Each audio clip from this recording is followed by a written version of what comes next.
Hello दोस्तों, आप सभी का स्वागत है मेरे यूट्यूब चैनल में। आज की कहानी है कैद इश्क भाग 30। Warner paradise. दानिश का बेडरूम।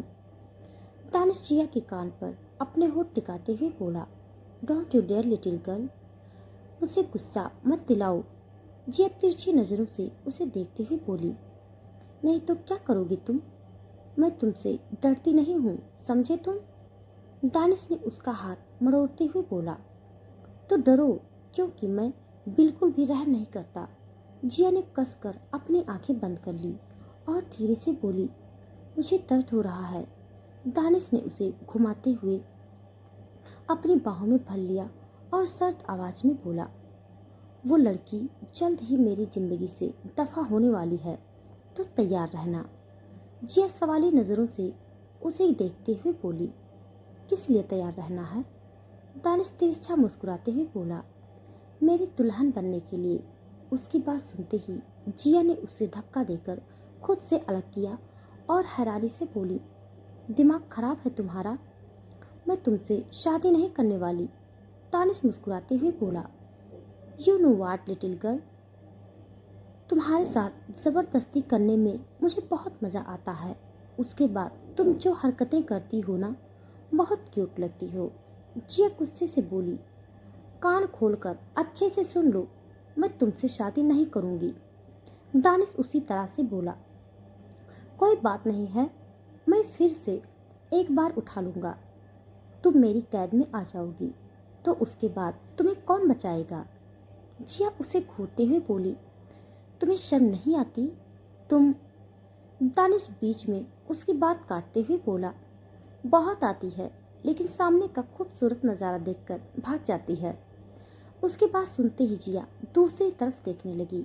अनजाने में ही सही उसके होठों पर हल्की सी मुस्कुराहट आ गई थी, जो दानिश ने अच्छे से नोटिस कर ली थी। उसने जिया के पास जाकर उसे ब्राइडल स्टाइल में अपनी गोद में उठा लिया और बेड पर बिठा दिया। जिया चुपचाप उसके चेहरे को देख रही थी। दानिश ने खाने की प्लेट अपने हाथ में ले ली और जिया को खाना खिलाने लगा। इस बार जिया चुपचाप खा रही थी। शाम का वक्त मित्तल मिला। स्मृति और अखिलेश हैरान परेशान हॉल में बैठे हुए थे। तभी जिया वहां आ गई। उसे देखते ही स्मृति हैरानी से बोली, जिया। उसकी आवाज सुनते ही अखिलेश की नजरें जिया की तरफ चली गई। वो जल्दी से जिया के पास गया और उसे चेक करते हुए बोला, तुम ठीक हो? जिया धीरे से बोली, पापा, मैं ठीक हूँ, आप प्लीज शांत हो जाइए। अखिलेश ने उसे सोफे पर बिठा दिया और उसके सामने घुटनों के बल बैठते हुए बोला, उसने कुछ किया तुम्हारे साथ? स्मृति जल्दी से उसके सर पर हाथ फेरते हुए बोली, सच सच बताना, अगर उसने कोई भी ऐसी वैसी हरकतें की होगी ना, तो मैं उसे छोड़ूंगी नहीं। जिया उसकी तरफ देखते हुए बोली, मम्मा रिलैक्स, उसने कुछ नहीं किया। स्मृति धीरे से बोली, तुम सच बोल रही हो ना? जिया मुस्कुराते हुए बोली, हाँ मम्मा। स्मृति ने जल्दी से उसे सीने से लगा लिया और उसकी पीठ सहलाते हुए बोली, मैं डर गई थी, मुझे लगा कि वो गुस्से में तुम्हें ले गया। और जिया जल्दी से बोली, मम्मा प्लीज शांत हो जाओ। स्मृति रूधे गले से बोली, उसके गार्ड्स यहीं पर थे, उन्होंने हमें यहाँ से निकलने नहीं दिया। जिया उससे अलग होकर बोली, मम्मा पहले तो आप शांत हो जाओ प्लीज, देखो मैं बिल्कुल ठीक हूँ। स्मृति उसे ऊपर से नीचे तक देखते हुए बोली, हाँ तुम ठीक हो। जिया इधर उधर देखते हुए बोली, भाई कहाँ है?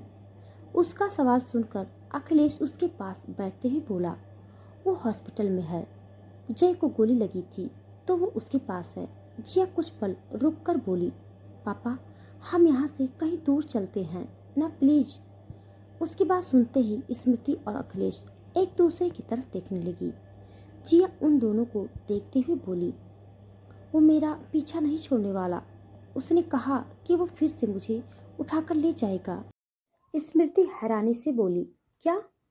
जिया हिचकिचाते हुए बोली, उसने कहा कि वो मुझसे शादी करना चाहता है, लेकिन मैं उसके जैसे पागल और सनकी इंसान के साथ नहीं रह सकती। उसकी बात सुनकर अखिलेश का दिमाग ब्लैंक हो गया था। जिया उसका हाथ पकड़ते हुए बोली, प्लीज हम यहाँ से चलते हैं ना पापा।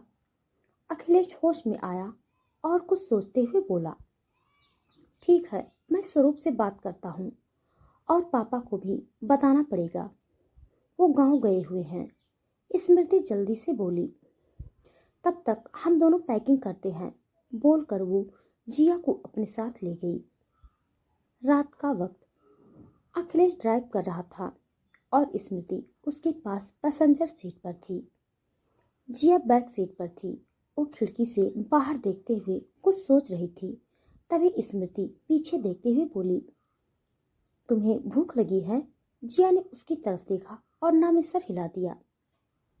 स्मृति जल्दी से बोली, तुम्हें मेडिसिन लेनी है, कुछ खा लो।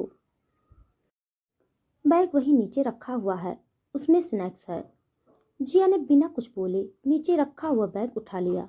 उसमें खाने की चीजें थी। जिया ने उसमें से एक बॉक्स ओपन किया जिसमें पराठे थे। कुछ मिनट बाद उसका खाना हो चुका था। उसने मेडिसिन ली और पीछे सर टिकाकर उसने अपनी आंखें बंद कर ली। वो लोग कहाँ जा रहे थे ये अखिलेश ने उन्हें नहीं बताया था। स्मृति और जिया ने भी उससे कोई सवाल नहीं किया। करीब 2 घंटे बाद उनकी कार एक जंगल के रास्ते से होकर आगे बढ़ रही थी। तभी सामने से अचानक से कई सारी गाड़ियां आ गई और अखिलेश की कार को उन्होंने घेर लिया। अखिलेश ने एकदम से ब्रेक लगाकर गाड़ी रोक दी। उन गाड़ियों में से कोई बाहर नहीं आ रहा था और उनकी गाड़ी पर अलग ही लोगो बना हुआ था जो अखिलेश पहली बार देख रहा था। उसने गहरी सांस ली और स्मृति को देखने लगा। स्मृति ने तुरंत उसका हाथ पकड़ लिया और घबराते हुए बोली, ये लोग कौन है अखिलेश? कहीं ये फिर से हमारी बच्ची को लेने तो नहीं आए हैं? अखिलेश ने एक नज़र पीछे देखा। जिया आराम से गहरी नींद में सो रही थी।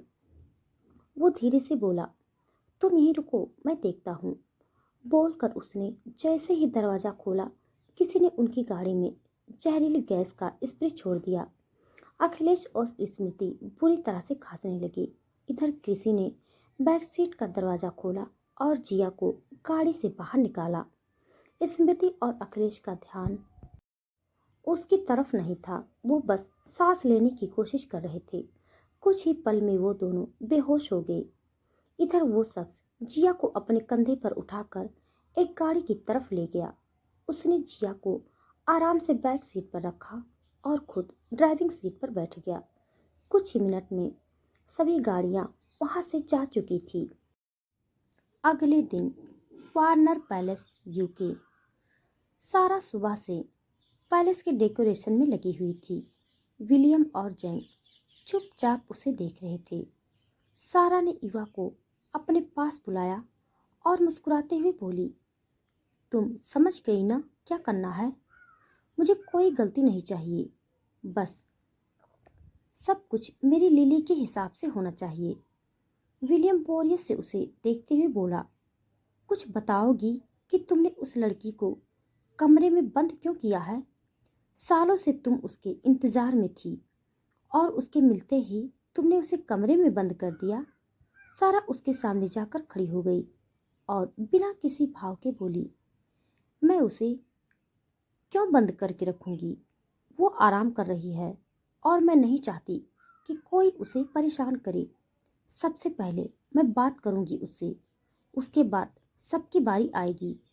जैक गहरी सांस लेकर बोला, फिर तो अगले दिन का इंतजार करना पड़ेगा डैड।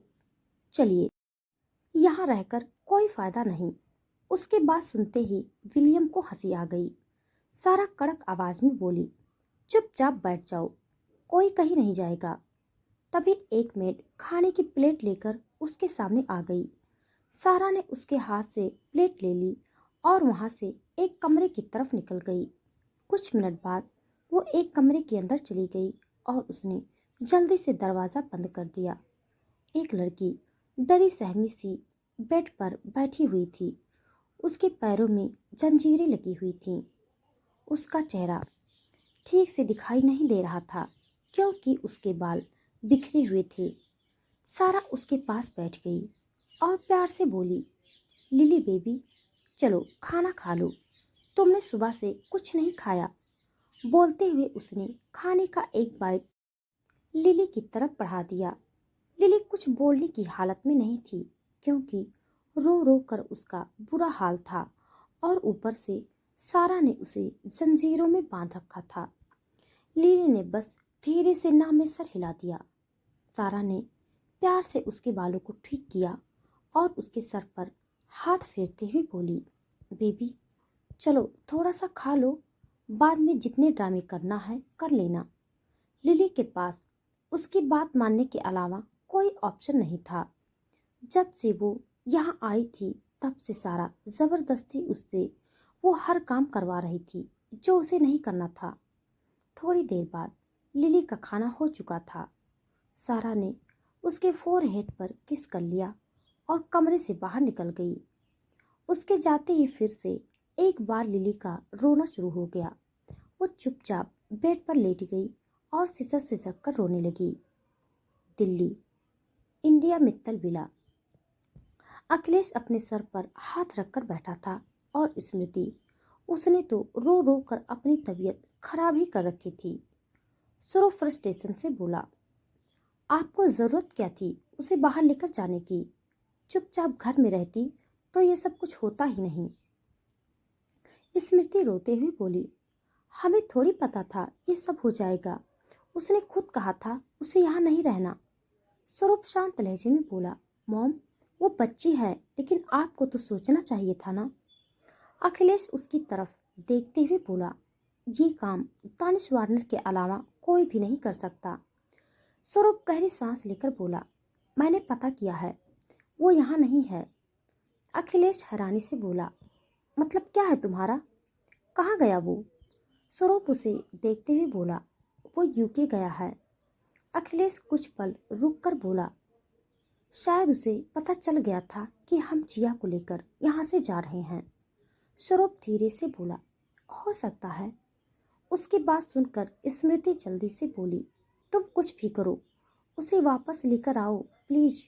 तुम जानते हो ना, वो मेडिसिन के बिना सेफ नहीं है, उसके साथ कुछ भी हो सकता है।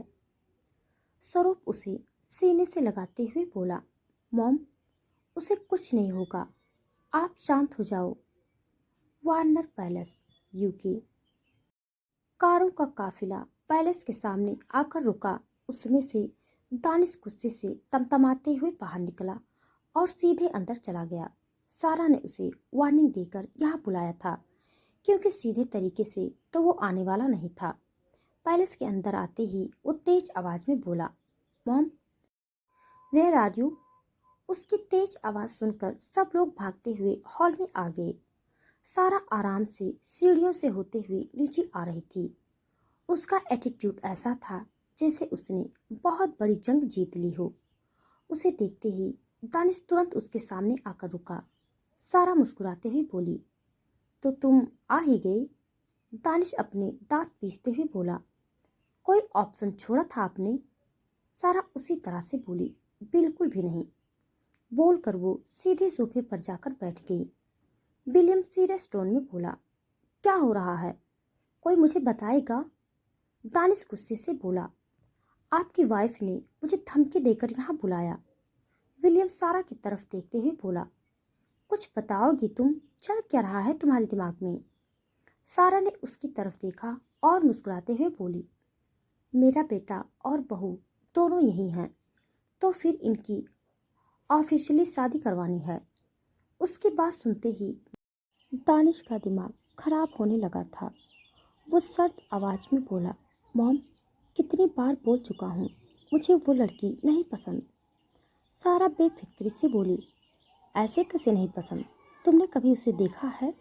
मेरा मतलब उस नज़र से देखा है? दानिश गहरी सांस लेकर बोला, नहीं देखा और देखना भी नहीं है। सारा एकदम से सीरियस होकर बोली, भूलो मत, तुम्हारी माँ ने तुम्हारी बुआ को प्रॉमिस किया था और तुम अच्छी तरह से जानते हो, वार्नर्स अपना प्रॉमिस कभी नहीं तोड़ते। दानिश कुछ पल रुक कर बोला, प्रॉमिस आपने किया था, मैंने नहीं। सारा बीच में बोली, तुम इस प्रॉमिस का हिस्सा हो, तो बचने की कोशिश मत करो। दानिश इरिटेट होकर बोला, आपसे बात करने का कोई फ़ायदा नहीं। मुझे उस लड़की से बात करनी है। कहाँ है वो? सारा बिना किसी भाव के बोली, उसके कमरे में है। तुम्हें पता है उसका कमरा कौन सा है? दानिश गुस्से से बोला, सब पता है मुझे। बोलकर वो लिली के कमरे की तरफ निकल गया। कुछ मिनट बाद वो लिली के कमरे के बाहर खड़ा था। उसने गहरी सांस ली और दरवाज़ा खोलकर अंदर चला गया। इधर लिली अपने घुटने सीने से लगाकर बैठी हुई थी। उसके अंदर इतनी भी हिम्मत नहीं बची थी कि वो अपना सर ऊपर उठाकर दानिश को देखे। दानिश कमरे के अंदर आ गया और उसकी नज़रें पूरे कमरे में दौड़ने लगी। वो कमरा बेहद खूबसूरत था, जैसे एक राजकुमारी का कमरा होना चाहिए। वो बिल्कुल वैसा ही था।